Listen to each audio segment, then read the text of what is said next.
Greg, thank you so much for bringing me to your favorite bar called Barber's Bar, Stony Batter in the centre of Dublin.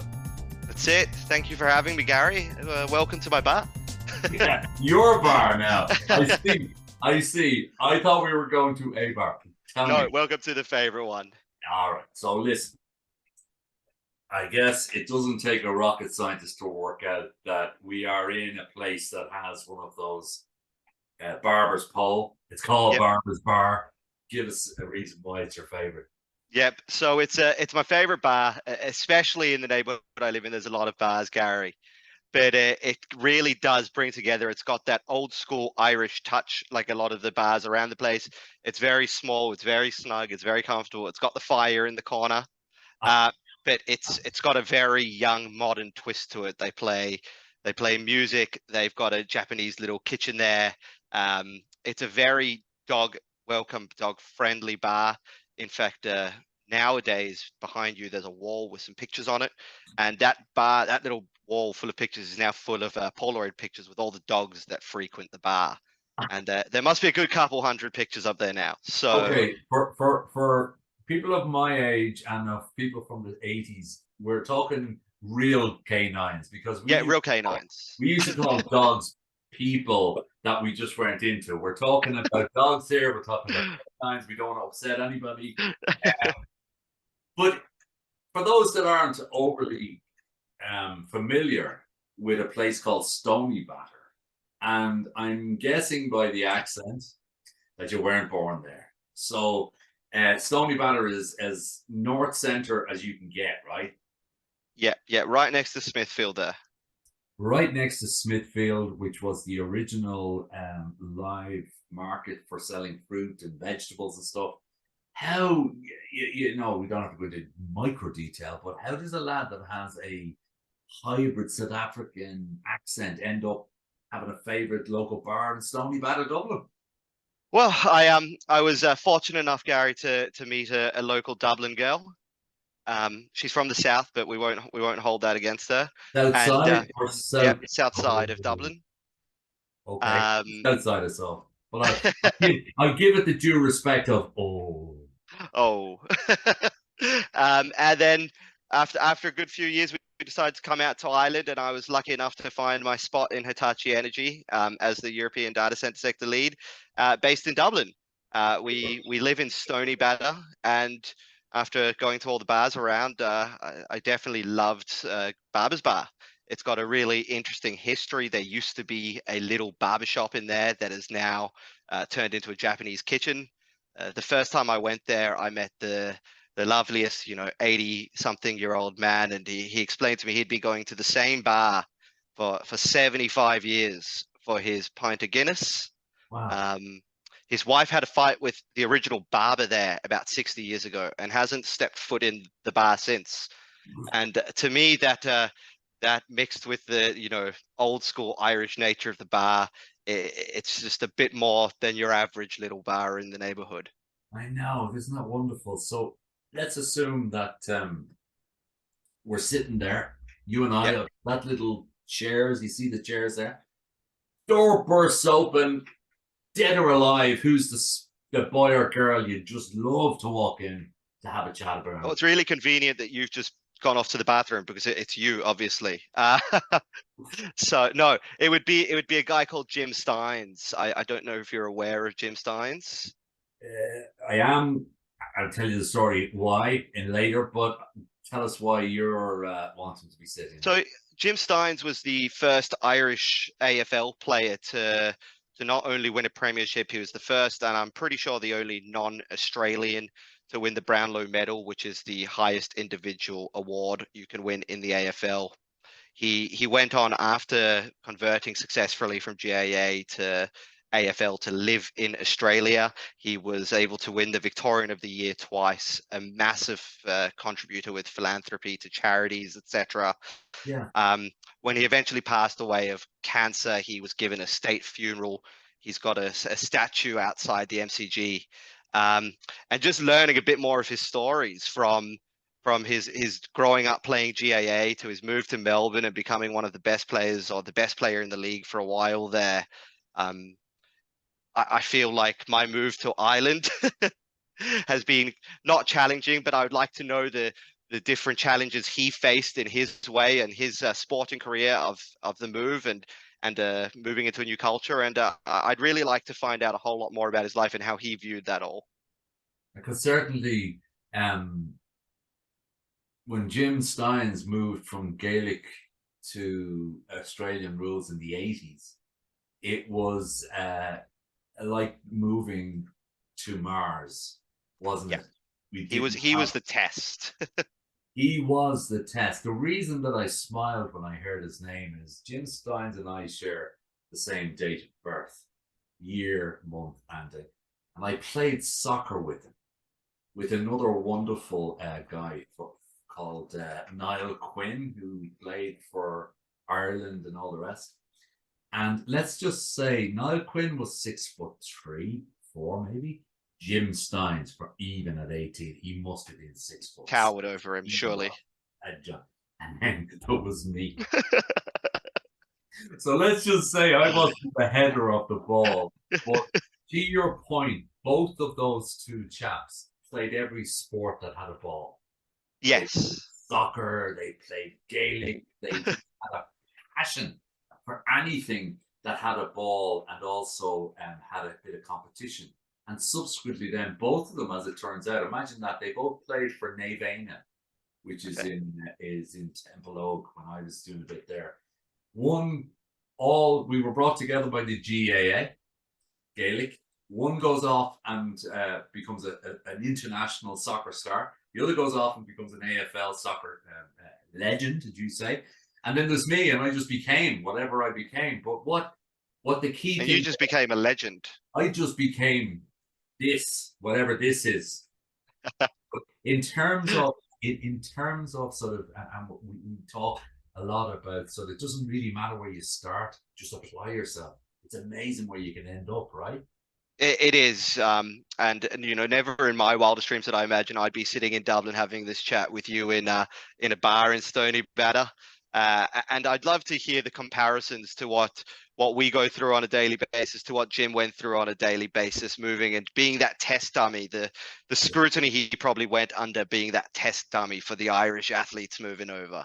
And did he, and I don't know the answer to this at all, so it's really interesting. Did he act as a pathfinder? Was there actually a number of other players? I know now there's quite an outgoing of female ladies GAA players in Ireland. Do we still have quite a few of our GAA soccer Irish going to the AFL? Isn't that what's called, Australia Football? Yeah. So you have the AFL and AFLW. The AFLW is a much more recently launched competition, and that is chock-a-block full of the females from the female GAA going over. Yeah. But in terms, it's the same with the males. Maybe not in the same ratio or numbers, but for example, last year there were two Irish players in the Premiership team for the year. They both played for Geelong. Most famously, probably Zach Tui. I'm sure you've heard of him. Yeah. And then there were 2 or 3 more Irish draftees at the end of the year that will start playing this year, hopefully. So it's definitely since Jim Steins, it's become more and more popular. There's also Garry Connolly, who won it with the Sydney Swans a few years back now. So it's definitely continued and continuing to grow. They have these lovely names, don't they? And for listeners that aren't familiar, like Australian rules football just looks like it doesn't look too tough. You jump and you catch the ball, but it's tough. They have very sharp elbows and very sharp knees. But they have these lovely names like Melbourne Swans, and then they come out and they hammer you. But I think that's the nature of it. So, listen, we're there. Wi-Fi has been cut off. You're down to your last 3 apps. You've only allowed to have 3 apps in your phone. What are the 3? Tell you what, Garry, this was a question that made me think. And I'm assuming a couple of those assumptions that I may still be able to use some of the native apps on the phone, like photos and whatnot. Okay, well that makes it even easier. You have iOS, Android, and 3 apps. Fantastic. I definitely keep my Spotify. I'm a massive fan of music and more importantly, podcasts to me. I listen to a lot of them. I'd have to probably keep not necessarily WhatsApp or Messenger, but a form of instant messaging Yeah. to keep in touch with the family. And then Google Calendar. I got to keep myself out of trouble with the missus. I love that. I love that. The calendar because of the misses, you know. I gotta know where I'm supposed to be, Gary. Oh, here you go, brother. My question for you is, um, do you share a calendar, the calendar of your life? Is it one calendar that you We- share with work and with your wife so she knows as well? Or are they two? no shared calendar for work and personal. Have a personal calendar which is has a separately sectored off a shared part with Elle, my partner. Right. Because isn't it really interesting? We're all different ages, but in the internet age, different platforms are so much more comfortable. Like Facebook, for instance, is just not a platform for the kids, right? No. Earlier, I was speaking to Niall Durham, who is your age, and he says he cannot communicate with any of his nieces and nephews because they won't and don't use WhatsApp. It's all Snapchat. So it's extraordinary how quickly in this era of different options and tools, where I guess this you'd have to nearly say, okay, WhatsApp. But then I couldn't talk to all my private people because the kids don't actually use WhatsApp, and who knows what's the next one's going to be. But I like your three. Spotify.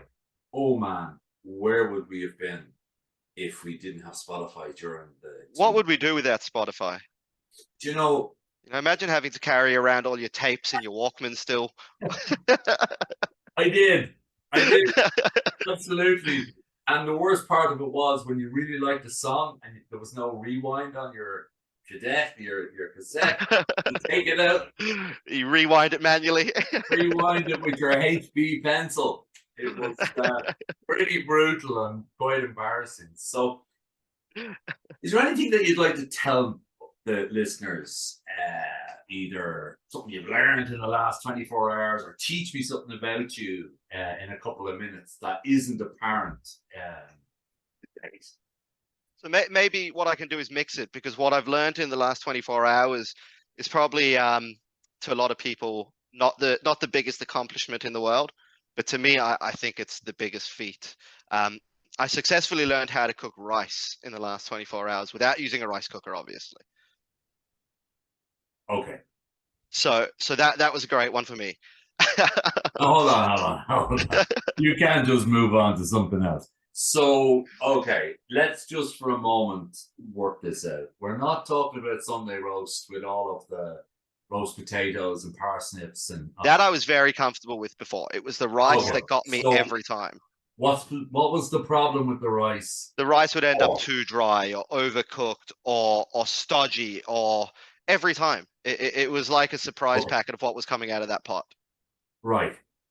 So, what was the secret sauce? As in, did you do what we should all do and read something to I help did, you? yeah, no, I did. I read how to cook rice properly, and the secret was just doing the same thing every time, surprisingly.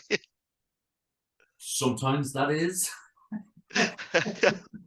And was it only you that celebrated this wonderful achievement, or was this a house achievement because your wife or partner?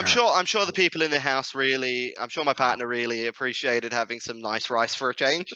Well, listen, life is all about little wins, and if that's what gets you through the 24 hours, whole It's 48 hours. it's usually the coffee, but in this sense, that rice was a big pickup. Okay, well, I can tell you honestly, this is 80 something of this show, and that's the first time somebody has, as an accomplishment, brought up Yeah, making rice.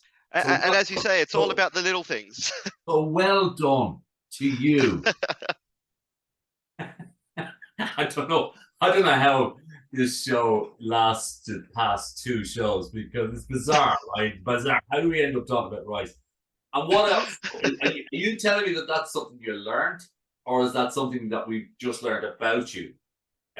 Or is there a bit more to this story? No, it was something that I learned. It was I've tried to cook rice, you know, heaps. I consider myself a relatively good cook. Love throwing things on the barbecue as well, or making a roast, as you mentioned, the Sunday roast. But every time it was the fear of messing up that rice again, and I paddled out of the way as soon as I could, as quick as I could every time. It was like Houdini when it came to doing the rice.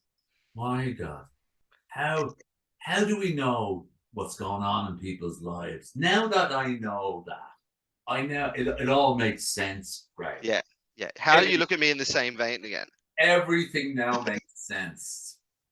And I'm taken for words really, but it's been short, it's been sharp. We've been in the next barber shop. That reminds me, I might have to find put that one. We've heard about Hair 2 and 3's looking good though. yeah, or zero, but we've talked about GAA legends because of course Steins' brother went on to be a legend. Yeah, played for GAA. Dublin, didn't he? He did. We've talked about that. We've talked about relocation. We've talked about dogs of the canine variety. It's quite amazing when you put a bit of focus that you can cover quite a lot of stuff in 14 minutes, as it turns out. So thank you, Greg. It's been a real pleasure. Thank you for joining Hosts in Ireland. This is yours and Hitachi's first rodeo with us. Yep, and we're really looking forward to that. So thank you. Yeah, and best of luck for the rest of the year. Thanks, Garry. Look, let's keep in touch, and thanks for joining me in the bar. Yeah, it's been wonderful.